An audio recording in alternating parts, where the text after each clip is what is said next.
വയനാട് പ്രിയങ്ക ഗാന്ധി, ചേലക്കരയിൽ രമ്യ ഹരിദാസ്, പാലക്കാട് രാഹുൽ മാങ്കൂട്ടത്തിൽ, ഇവരുടെയൊക്കെ ഭൂരിപക്ഷം വരെ UDF കണക്ക് കൂട്ടിക്കഴിഞ്ഞു. വയനാട് 4 ലക്ഷത്തിലധികം വോട്ടിൻ്റെ ഭൂരിപക്ഷത്തിലാകും പ്രിയങ്ക ഗാന്ധി വിജയിക്കുക എന്നാണ് പൊതുവെ UDF ക്യാമ്പ് കണക്ക് കൂട്ടുന്നത്. പ്രത്യേകിച്ച് VD സതീശൻ അതിന് പരസ്യമായി പറയുകയും ചെയ്തു. അതുപോലെ രാഹുൽ മാങ്കൂട്ടത്തിൽ 10,000 മുതൽ 15,000 വോട്ടുകൾക്ക് വിജയിക്കും എന്ന കണക്കുകൂട്ടലിൽ തന്നെയാണ് പാലക്കാട് കോൺഗ്രസ് DCCയും അതുപോലെ തന്നെ UDFും. അതുപോലെ ചേലക്കരയിൽ രമ്യ ഹരിദാസ് 5,000 വോട്ടിൻ്റെ ഭൂരിപക്ഷത്തെങ്കിലും വിജയിക്കുമെന്ന പ്രതീക്ഷയാണ് കോൺഗ്രസ് വച്ചു പുലർത്തുന്നത്. വയനാട് കഴിഞ്ഞ തവണത്തേക്കാൾ, അതായത് ഈ കഴിഞ്ഞ 7 മാസം മുമ്പ് നടന്ന പാർലമെൻറ്റ് തെരഞ്ഞെടുപ്പിനേക്കാൾ വോട്ടിംഗ് ശതമാനം വളരെ കുറഞ്ഞിട്ടുണ്ട്. പ്രത്യേകിച്ച് ഉരുൾപൊട്ടൽ, അതുമാത്രമല്ല പ്രിയങ്ക ഗാന്ധി സ്ഥാനാർത്ഥി ആയതോടുകൂടി തന്നെ മറ്റ് മുന്നണികൾ, അതായത് ദേശീയ ജനാധിപത്യ സഖ്യവും അതുപോലെ ഇടതു മുന്നണിയും പ്രവർത്തനം മന്ദഗതിയിലാക്കിയിരുന്നു. പ്രചരണം അങ്ങനെ ശക്തമായി നടത്തിയില്ല. അതുകൊണ്ട് തന്നെ ഒരു വിഭാഗം ആളുകൾ, കുറേ ആളുകൾ, ഇരു മുന്നണികളുടെയും കുറേ ആളുകൾ വോട്ട് ചെയ്യാൻ പോയിട്ടില്ല. പിന്നെ ഏകദേശം 43,000-ഓളം വനിതകളാണ് മണ്ഡലത്തിൽ അധികമായി വോട്ട് ചെയ്തത്. ആ വോട്ടെല്ലാം പ്രിയങ്ക ഗാന്ധിക്ക് ലഭിക്കുമെന്നാണ് വോട്ടിൻ്റെ കണക്ക്. മാനന്തവാടിയിൽ 38,000 വോട്ടുകളാണ് രാഹുൽ ഗാന്ധിക്ക് ലഭിച്ചത്. അതുപോലെ സുൽത്താൻ ബത്തേരിയിൽ 43,000 വോട്ടുകളാണ് ലഭിച്ചത്. കൽപ്പറ്റയിൽ 49,000 വോട്ടുകൾ.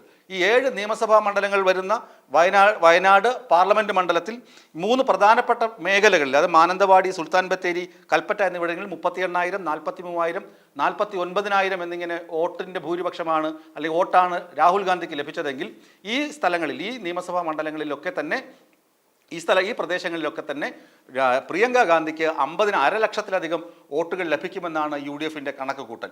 പോരാത്തതിന് ഈ 43,000 സ്ത്രീകൾ കൂടി വോട്ട് ചെയ്തതോടുകൂടി വയനാട് പ്രിയങ്ക ഗാന്ധിയുടെ ഭൂരിപക്ഷം 5 ലക്ഷത്തിലെത്തിക്കാൻ കഴിയില്ല, എങ്കിലും 4 ലക്ഷം കഴിയും. 5 ലക്ഷത്തിലെത്തിക്കാൻ കഴിയാതെ പോയത് വോട്ടിംഗ് ശതമാനം കുറഞ്ഞത് കൊണ്ടാണ് എന്ന കണക്ക് കൂട്ടലിലാണ് കോൺഗ്രസ് ക്യാമ്പ്. അതുപോലെ ഇവിടെ പാലക്കാട് ഉപതെരഞ്ഞെടുപ്പ് നോക്കുകയാണെങ്കിൽ പാലക്കാടും പോളിംഗ് ശതമാനം വളരെ കുറവായിരുന്നു.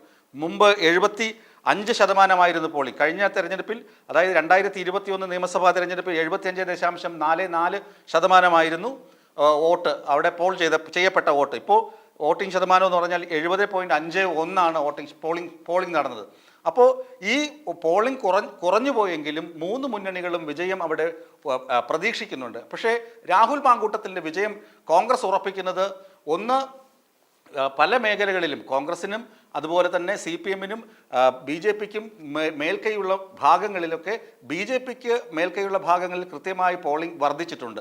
എന്നാൽ കോൺഗ്രസിന് പരമ്പരാഗതമായി വോട്ട് കിട്ടിയിരുന്ന പ്രദേശങ്ങളിൽ അവിടെ പോളിംഗ് കുറഞ്ഞിട്ടുണ്ട്.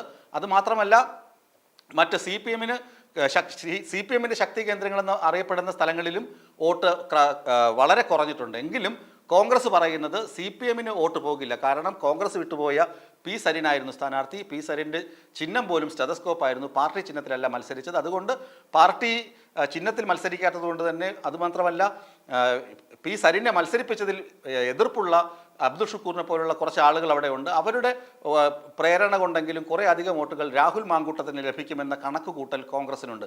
എന്നാൽ ആ വോട്ട് BJPക്ക് പോകുമോ എന്ന് ഇനി ഫലം വരുമ്പോഴേ അറിയാൻ കഴിയുകയുള്ളൂ. ഏതായാലും 10,000-നും 15,000-നും വോട്ടിൻ്റെ ഭൂരിപക്ഷത്തിൽ രാഹുൽ മാങ്കൂട്ടത്തിൽ പാലക്കാട് വിജയിക്കുമെന്ന പ്രതീക്ഷയിലാണ് UDF ക്യാമ്പ്.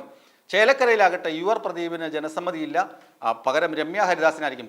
സർക്കാരിൻ്റെ പ്രവർത്തനങ്ങളിൽ, അതായത് ഇടതുമുന്നണി സർക്കാരിൻ്റെ പ്രവർത്തനങ്ങളിൽ മനം മടുത്ത ജനങ്ങൾ ഈ രമ്യ ഹരിദാസിനെ, UDF സ്ഥാനാർത്ഥിക്ക് വോട്ട് ചെയ്യുമെന്ന പ്രതീക്ഷയാണ് UDF ക്യാമ്പുകൾ കരുതുന്നത്. ഏതായാലും പ്രിയങ്ക ഗാന്ധിയും രമ്യ ഹരിദാസും രാഹുൽ മാങ്കൂട്ടത്തിലും വിജയിക്കുമെന്ന ഉറച്ച പ്രതീക്ഷയിലാണ് കോൺഗ്രസ് ക്യാമ്പ് ഇപ്പോഴുള്ളത്.